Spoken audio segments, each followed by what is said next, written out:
In this video, I'll show you how to quickly format numbers as currency in Notion so your budgets, expenses and data look professional and consistent.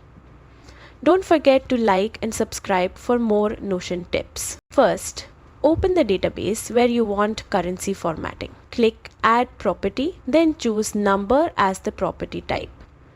Once it's created, open Edit Property. Here, under Number Format, you'll see multiple options.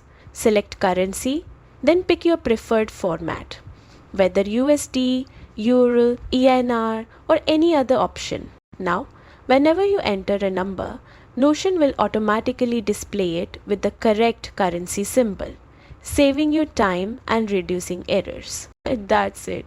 Your data is now neat, accurate, and visually appealing. If this helped, hit like and subscribe for more Notion guides.